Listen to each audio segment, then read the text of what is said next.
देवाचं नाव आहे भोलेनाथ. तुम्हाला जे काय मागायचं आहे ते मागा. महादेव सगळे मनोरथ पूर्ण करतो. कधी पातक्यातला पापी जरी असला,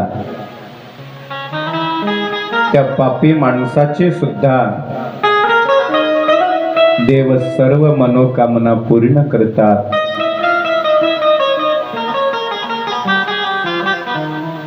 शिवपुराण करते महात्म्याच्या कथेमध्ये एक अशी विलोभनीय कथा लिहितात की जगात आपण तर काहीच पाप केलं नाही, परंतु मोठ्यातलं मोठं पाप ज्यांच्या हातून घडलं आणि त्या पापी त्या दोषी लोकांचाही भगवंताच्या या दिव्य कथेनं उद्धार केला. म्हणून एक अत्यंत करुण रसानं भरलेली दिव्य कथा पुराण करते लिखाण करतात.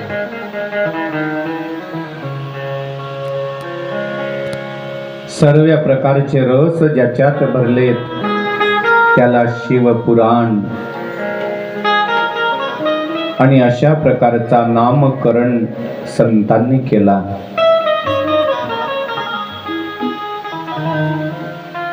मुनिवर्य म्हणतात, मी आता तुम्हाला दिव्य कथा ऐकवितो, जीवाचे कान करून ती कथा ऐकाल. हे संत वचन मानोनी माथा, चरण वंदुनी तत्वता, सावधान व्हावे चित्ता, पुढील कथा सांगेन.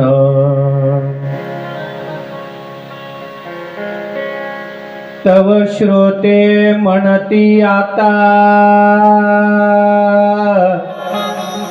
विस्मयो दाटला चित्ता, वेगे चालवावे ग्रंथार्था, पूर्व कथा मुनिवर्या. ही अत्यंत पवित्र अशा प्रकारे जीवाला मुक्त करणारी आणि कथा आम्हाला ऐकवाल. महाराज, असं कधी होईल का की पापी आणि त्या पाप्यानं कथा ऐकली आणि त्या कथेच्या द्वारे त्या ऐकणाऱ्याला मुक्ती मिळाली? असं काही तुमच्याकडे एखादं उदाहरण आहे? एखादा काहीतरी पुरावा आहे?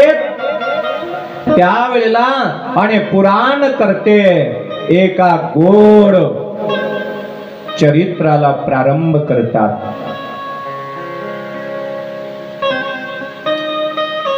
सुत मुनी म्हणतायत, शौनकांनो ऐका. पूर्वीच्या वेळेला समुद्र किनाऱ्याच्या जवळ आणि एक बाष्कल नावाची नगरी होती. कथा ऐकताना लक्षपूर्वक ऐकले म्हणजे आपल्या लक्षात येते.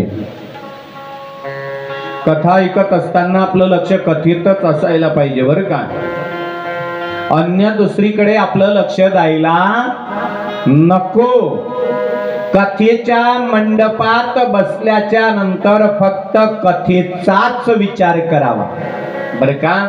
आपण कथेमध्ये बसतो पण बसल्याच्या नंतर आणि विचार करतो, सकाळी आता काय भाजी करायची. कथेत हा विचार पाहिजे का? म्हणून लक्षपूर्वक ऐका कथा. महाराज म्हणतात, पूर्वीच्या वेळेला आणि एक बाष्कल नावाचं नगर आहे आणि त्या बाष्कल नगरामध्ये एक बिंदुग नावाचा ब्राह्मण वास्तव्य करतोय.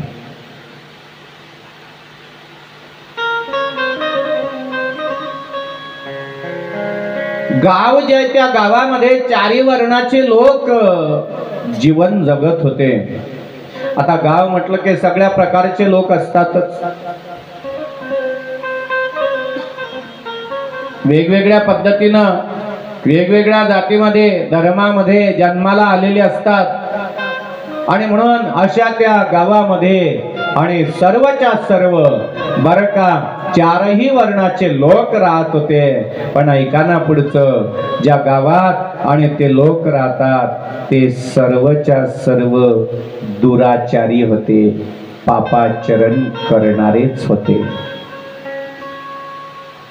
त्यांच्यामध्ये कोणीही व्यवस्थित आचरण करणारा नाही. सगळे दृष्ट प्रवृत्तीचे. दृष्ट प्रवृत्ती समजते ना, म्हणजे न्याय्य मार्गाने वागणारा एक नाही, सगळे अधर्मी भ्रष्ट जे जीवन आहे आणि ते जीवन जगण्याची आणि ज्यांची बुद्धी आहे आणि अशा प्रकारचे सर्व मूढ आणि परस्त्री रत आणि त्यांचं जीवन, त्यांचा देवावर धर्मावर आणि विश्वास नाही.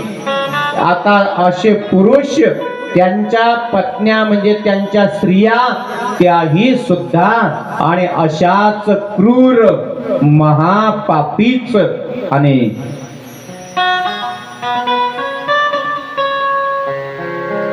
सर्वच्या सर्व धर्मानं जीवन जगणारे आहेत. त्या गावामध्ये आणि बिंदुक नावाचा ब्राह्मण राहतो. आता हा जो ब्राह्मण आहे यानं वैवाहिक स्थितीचा अंगीकार केला असताना आणि त्याला एक अत्यंत सुंदर आणि पत्नी मिळाली जिचं नाव चंचुला.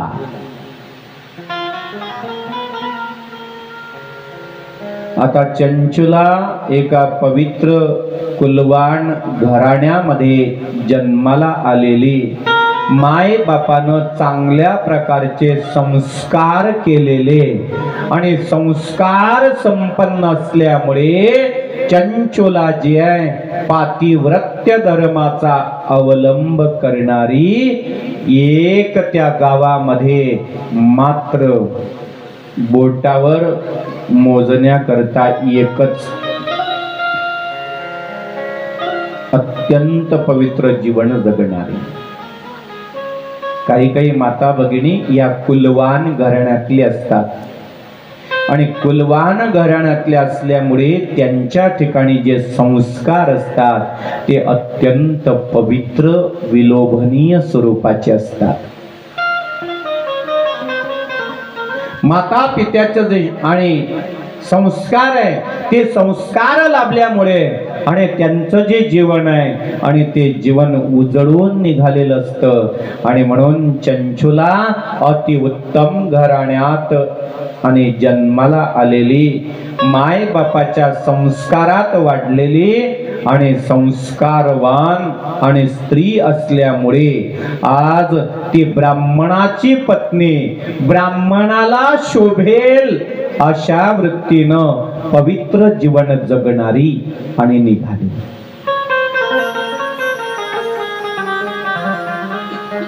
तिला देवाची सेवा करणं, पूजा पाठ करणं फार आवडत होतं. संध्याकाळी आपल्या घरामध्ये देवाच्या समोर दिवा लावायचा, तुळशीच्या समोर दिवा लावायचा, सकाळी लवकर उठावं आणि भगवंताचे पूजार्चा दीपक झाला का मग आणि आपल्या तुळशी वृंदावनाच्या जवळ येऊन तुळशीला हळद कुंकू समर्पण, दिवा समर्पण आणि असा आणि तिचा नित्यक्रम ते सगळं झालं की आपल्या पती देवाच्या चरणावर डोकं टेकवून नमस्कार घेणं ही सुद्धा आणि तिच्या जीवनामध्ये पतिव्रता स्त्री आणि त्या स्त्रीचे काही नियम आहेत ते तिनं लक्षात ठेवले पाहिजे. सकाळी आपला पूजापाठ सगळा आटोपला की आपल्या पती राजाच्या पायावर डोकं टेकवून काय करावं? ऐकतायत ना सगळ्या माता भगिनींनो? पाठीमागच्या ऐकतायत का ग? सगळ्या ऐकतायत ना? काय केलं पाहिजे? आपल्या पती राजाच्या सकाळी उठल्या उठल्या त्याच्या मानेवर पाय दिला, असं मला कधी कधी कळत नाही. काय काय केलं पाहिजे? त्याच्या डोक्यावर आपला पाय. हा, मला कधी कधी कळत नाही, सांगत झालं. आपला पती राजा जो आहे आणि त्या पती राजाच्या पायावर आपलं मस्तक टेकवलं पाहिजे. 7 दिवसामध्ये शिवपुराणामधून काहीतरी शिका आणि आपलं जीवन जे आहे ते जीवन मंगलमय बनवा, तरच आपला सप्ताह ऐकल्याचा फायदा. हा, असं जरा बरं वाटलं म्हणजे कडकड वाजवत जा चांगल्या. म्हणजे आम्हालाही वाटतं मागची बी जागी आहे, सगळेच जागी आहे. नाही तर काही काही ठिकाणी कितीही बोंबला ते श्रोते असेच असतात. आता काय करावं? आम्ही रक्त अर्पण करावं. काही काही ठिकाणी महाराज किती जीव तोडा, किती संगीत वाजवा, ते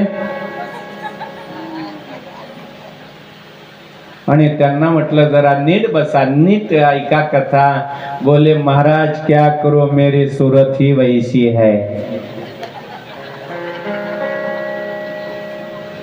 तर ऐका जरा प्रसन्न बर का. रोज कारण पती त्यांचे व्यभिचारी होते. आपले पती व्यभिचारी असल्यामुळे स्त्रिया सुद्धा आणि तिथल्या व्यभिचारी बनल्या. ऐका ना, व्यभिचार, या व्यभिचाराचं पाप जगामध्ये आणि आपल्याला नरकात नेऊन टाकणार आहे. व्यभिचार हा सुखी संसाराला आग लावणारा आहे. सुखी संसाराला जाळून टाकण्याची ताकद ही व्यभिचारामध्ये आहे. महाराज सगळ्या गावामध्ये आणि अशा प्रकारचं वातावरण आहे जिथं पापच जन्माला येत आहे, जिथं पापच पिकत आहे.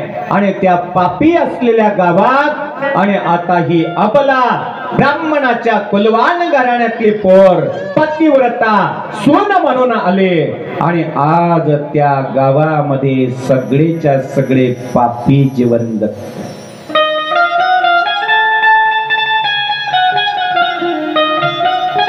आणि ज्या वेळेला तिला हे दृश्य आपल्या डोळ्याला पाहायला मिळालं त्यावेळेला अरे अरे अरे अरे अंतःकरण जे आहे त्या अंतःकरणाचे तुकडे तुकडे व्हायला लागले. अरे हाय रे देवा, हे परमात्मन, अरे कोणत्या गावात मला टाकलंस रे.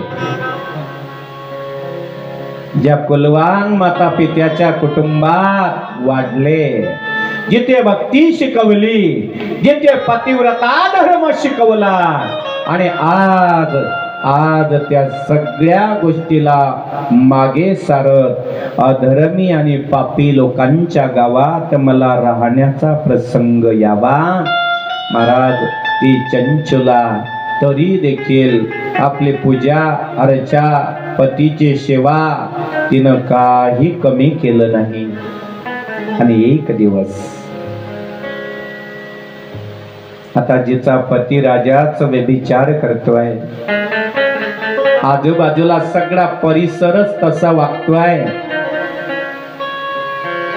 आणि हळूहळू ते जे संगती आहे त्या संगतीचा परिणाम जे चंचुला पतिव्रता त्या पतिव्रतेवरती आणि त्या दूषित वातावरणाचा प्रभाव पडू लागला.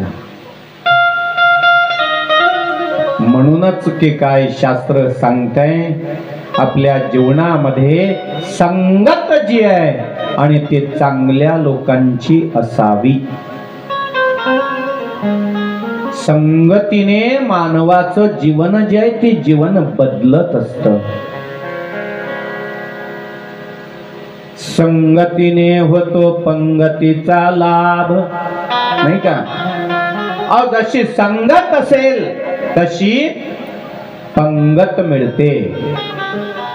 संगत असेल संतांची तर पंगत असेल मिष्टान्नाची.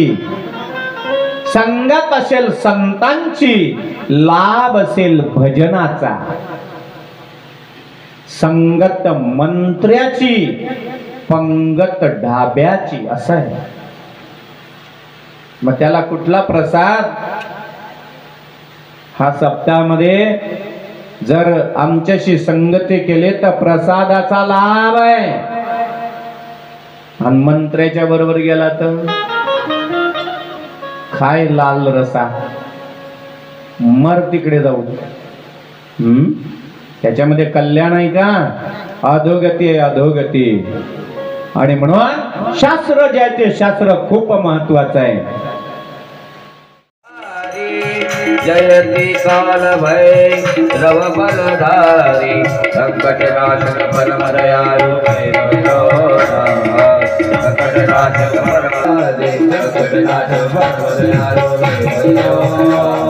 संकटनाशक परम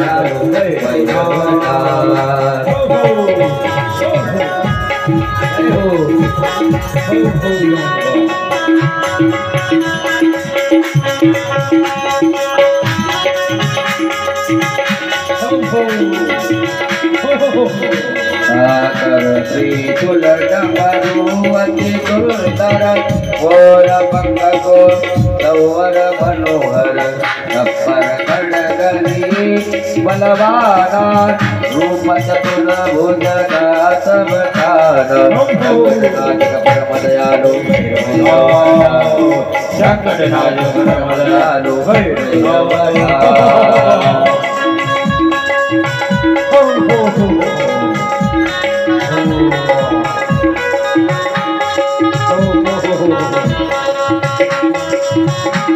बोलिए भैरव भगवान की जय, भैरव भगवान की जय, भैरव भगवान की जय।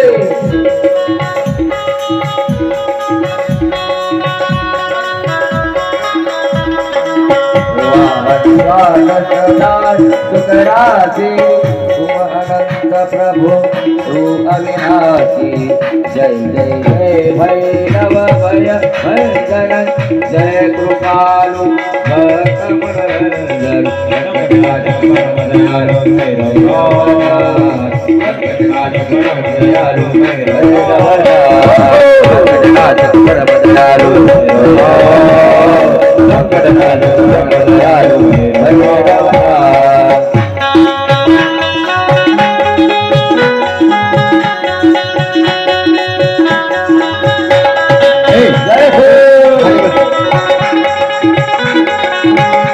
खाली बसा, खाली पोरांनी खाली बसा. विशाल लाल अति भारी संकटनाशक परम दयालु संकटनाशक परम दयालु संकटनाशक परम दयालु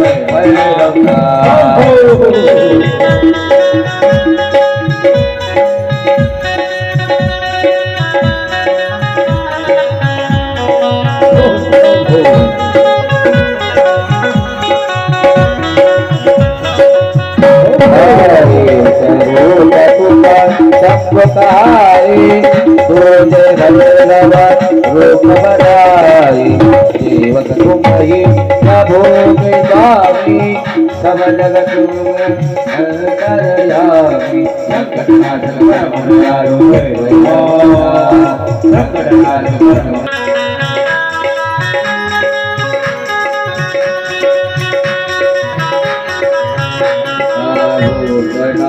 तुम परम पुनीता तुम भविष्य तुम अतीता वर्तमान तुम रूप सुखी रूपा कालमयी तुम परमा मोपा संकटनाशक परम दयालु भैरवनाथ संकटनाशक परम दयालु भैरवनाथ संकटनाशक परम दयालु भैरवनाथ पनीर बधीरे करो सदा भैरव के देवा तुम समान दो जो को देवा संकटनाशक परम दयालु भैरवनाथ संकटनाशक परम दयालु भैरवनाथ संकटनाशक परम दयालु भैरवनाथ संकटनाशक परम दयालु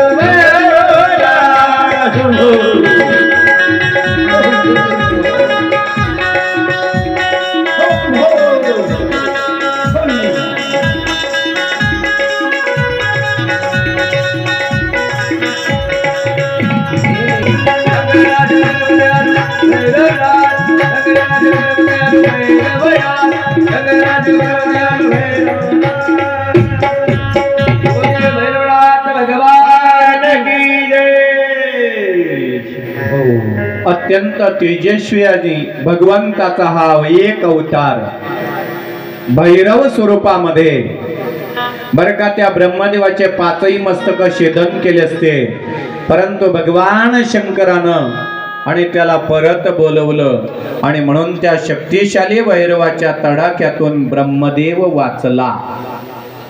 तेव्हापासून ब्रह्मदेव आणि कधी भगवंताच्या विरोधात गेला नाही.